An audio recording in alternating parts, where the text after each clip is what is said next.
সুপ্রিয় বন্ধুরা, আসসালামু আলাইকুম। আমন্ত্রণ জানাচ্ছি আপনাদের ড্রিম ওভেন মিডিয়ার স্বপ্নযাত্রার আজকের ব্লগে। পদ্মা পাড়ের গল্প।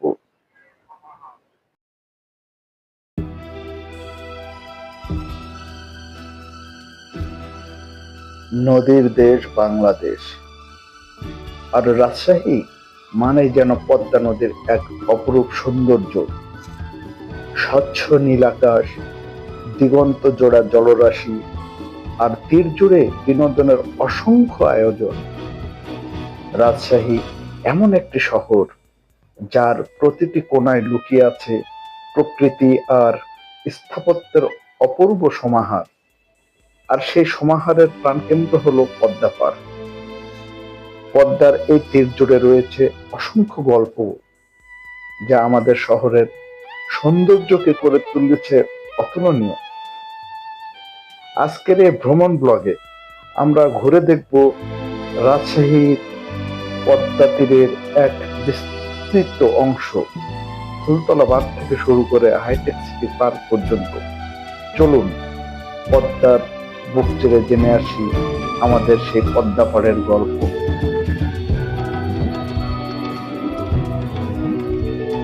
পদ্মা পাড়ে গেলে যেটি প্রথমে চোখে পড়ে তা হলো এখানকার প্রাকৃতিক সৌন্দর্য। নদীর বুকে নৌকা বাইচ, জেলেদের মাছ ধরা, আর পদ্মার কোল জুড়ে বসে থাকা পাখির মেলা যেন একটা জীবন্ত পেইন্টিং। সূর্যাস্তের সৌন্দর্য, পদ্মা পাড় থেকে সূর্যাস্ত দেখার অভিজ্ঞতা বর্ণনাতীত।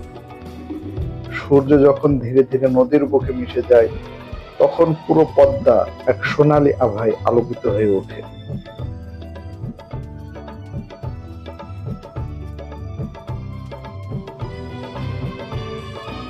পদ্মা পাড়ে ঘুরতে এলে এখানকার খাবারের স্বাদ না নিয়ে চলে যাওয়া মানে হলো এই অভিজ্ঞতাকে অসম্পূর্ণ রাখা।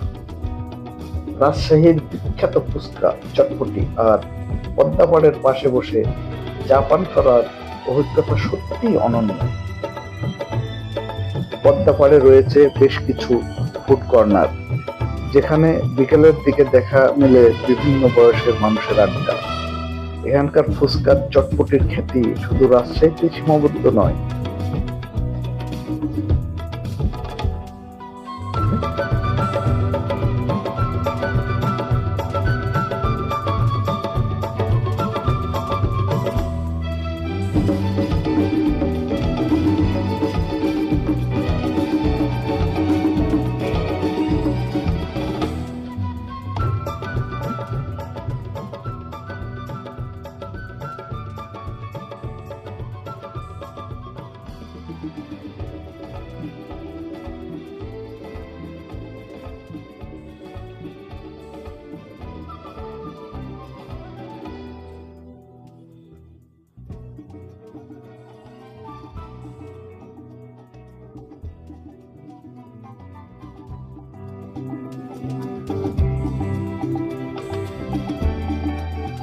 পদ্মার তীরে অবস্থিত রাজশাহীর অন্যতম আকর্ষণীয় স্থান হলো পদ্মা গার্ডেন ও পটওয়ে।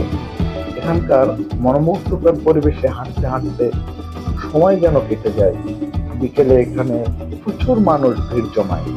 কেউ আসে ছবি তুলতে, কেউ আসে নিরিবিলি সময় কাটাতে। নদীর কুল ঘেঁষে চলা এই পটওয়ে সত্যি চমৎকার। বাদে বসে বিকেলের হাওয়া উপভোগ করা যেন এখানকার মানুষের দৈনন্দিন জীবনের একটি অংশ।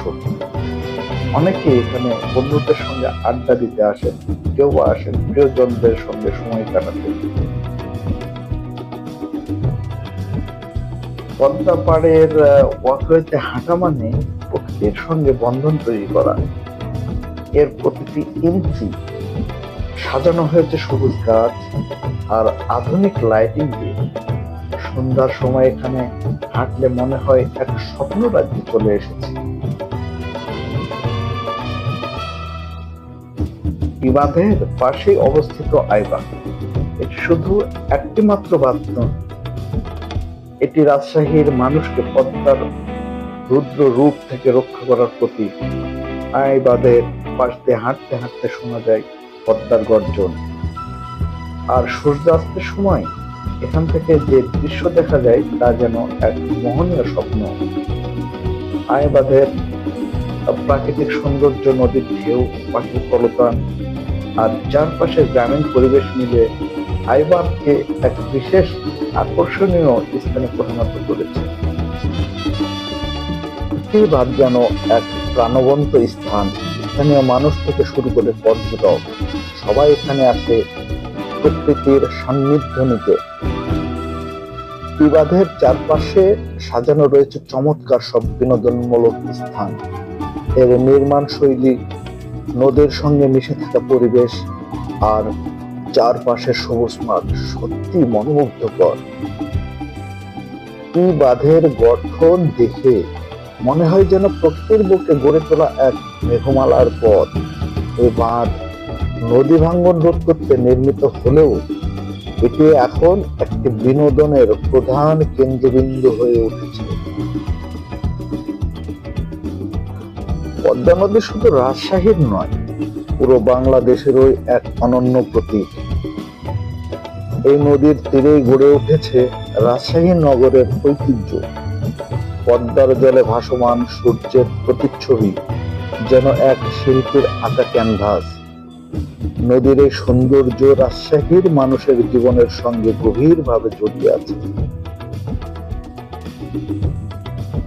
রাজশাহী শহর, যাকে আমরা সিল্ক সিটি ও ম্যাঙ্গো সিটি নামেও চিনি, এর ঐতিহ্য আর সৌন্দর্যের সবচাইতে বড় উৎস হলো পদ্মা পাড়। নদী তীরবর্তী এই শহরের মানুষজনের জীবনযাত্রা, সংস্কৃতি আর অর্থনৈতিক মূল ভিত্তি পদ্মা। বন্ধুরা, চলুন আপনাদের সাথে নিয়ে পদ্মা পাড়ের দৃশ্য উপভোগ করি, মাঝে মাঝে কিছু আমার গল্প শেয়ার করি। আমার গল্পটি হচ্ছে বাস্তবসম্মত, কিন্তু গল্পটির কাহিনী, এর চরিত্র, নামকরণ কোনো কিছুর সঙ্গে কারো কোনো মিল নেই। চরিত্র, কাহিনী সম্পূর্ণটা আমার নিজস্ব বানানো। ওর গল্পটি হচ্ছে পদ্মা পাড়ের হারানো সুর, পদ্মার ডাক। রাজশাহীর পদ্মা নদীর তীর ঘেঁষে ছোট্ট একটি গ্রাম চরধরলা। এখানকার মানুষ নদীকে ঘিরেই বেঁচে থাকে। কেউ মাছ ধরে, কেউ কৃষিকাজ করে, কেউ বা নৌকা বাইচের আয়োজন ব্যস্ত। সেই গ্রামেরই এক কিশোর নিহান, বয়স মাত্র 16, কিন্তু চোখে স্বপ্নের ঝিলিক। নিহানের বাবা ছিলেন এক সময়কার নামকরা মাঝি, কিন্তু নদীর ভাঙনে সব হারিয়ে এখন বাজারে দিন মজুরের কাজ করেন। মা ছোট একটা চায়ের দোকান চালান। এত কষ্টের মাঝেও নিহানের মনে নদীর প্রতি এক অদ্ভুত টান। নদীর বুকে বয়ে চলা ঢেউগুলো যেন তার সঙ্গে কথা বলে। একদিন সকালে নিহান তার বন্ধু সাগরকে নিয়ে নদীর ধারে বসে গল্প করছিলেন। হঠাৎ তারা দেখতে পেলেও একদল মানুষ নদীর পাড়ে এসে কিছু মাপজোক করছে। তারা বড় বড় বাঁশ পুঁতে কিছু চিহ্ন দিয়ে যাচ্ছে। সাগর বলল, দোস্ত, এরা কারা, কি করছে?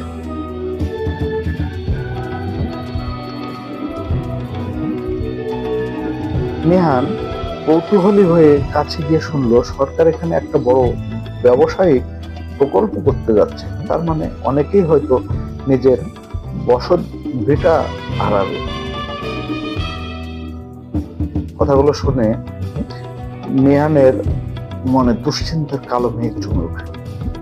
সে ছুটে গিয়ে তার বাবাকে খবর দিল। বাবা শুনে দীর্ঘশ্বাস ফেললেন।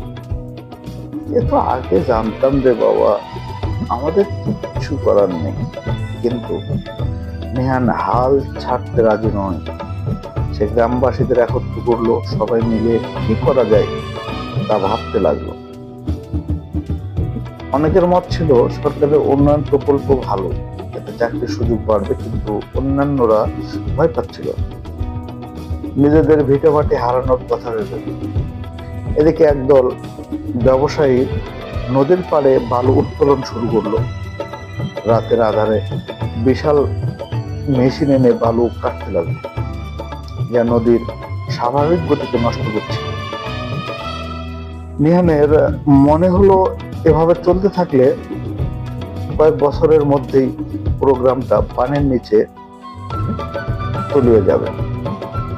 নিহান ও তার বন্ধুরা বিষয়টি স্থানীয় প্রশাসনকে জানালেও কেউ গুরুত্ব দিল না, বরং এক রাতে কয়েকজন মুখোশধারী লোক নিহানের বাবাকে হুমকি দিয়ে গেল, বেশি নাক গলালে ভালো হবে না। নিহান ভয় পায়নি।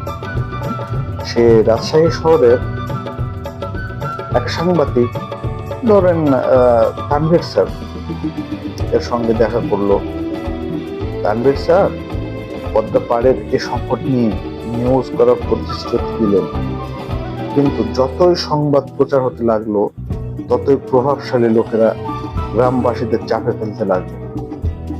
একদিন গভীর রাতে নিহানের চায়ের দোকানে আগুন ধরিয়ে দেওয়া হলো। পুরো গ্রাম আতঙ্কিত হয়ে পড়লো, কিন্তু নিহান ও তার বন্ধুরা দমল না। তারা শহরের বিভিন্ন সামাজিক সংগঠনের সঙ্গে যোগাযোগ করলো। পদ্মাপাড়ের পরিবেশ রক্ষার জন্য তারা একটি সচেতনতা ক্যাম্পেইন চালু করলো। বিশ্ববিদ্যালয়ের ছাত্রছাত্রীরাও তাদের সঙ্গে যোগ দিল। ধীরে ধীরে আন্দোলন এতটাই বড় হয়ে উঠল যে প্রশাসন বালু উত্তোলন বন্ধ করতে বাধ্য হলো। সরকারও প্রকল্পের পরিকল্পনা বদলে পরিবেশ বান্ধব বিকল্প ব্যবস্থা নিল। নিহানের বাবার চোখে পানি চলে এলো। এই প্রথম তিনি মনে করলেন তার ছেলে সত্যি কিছু করে দেখাতে পারবে। কয়েক বছর পর নিহান এখন রাজশাহীতে নদী ও পরিবেশ সংরক্ষণে কাজ করা এক তরুণ নেতা। পদ্মার পাড়ে তার সংগঠন বনায়ন প্রকল্প শুরু করেছে। গ্রামের মানুষও বুঝতে পেরেছে নদীর প্রতি ভালোবাসা শুধু মুখের কথা নয়, তা কাজে প্রমাণ করতে হয়। একদিন সন্ধ্যায় নিহান আবার সেই জায়গাতে এসে দাঁড়ালো যেখানে সে প্রথম নদীর সমস্যাটি টের পেয়েছিল।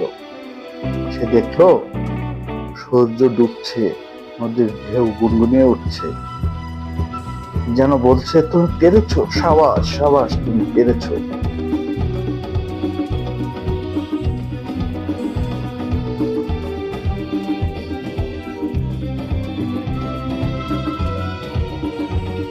আমার এই গল্পটিতে আমি চারটি দিক বোঝাতে চেয়েছি।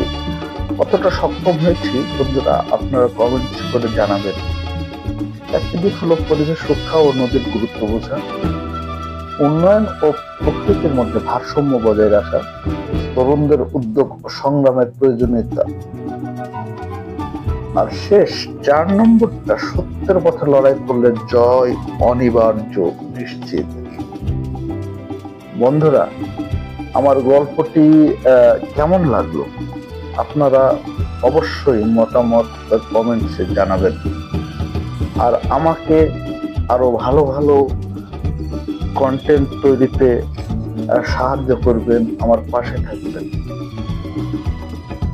আবার আমার পরবর্তী ব্লগে আপনাদের স্বাগত।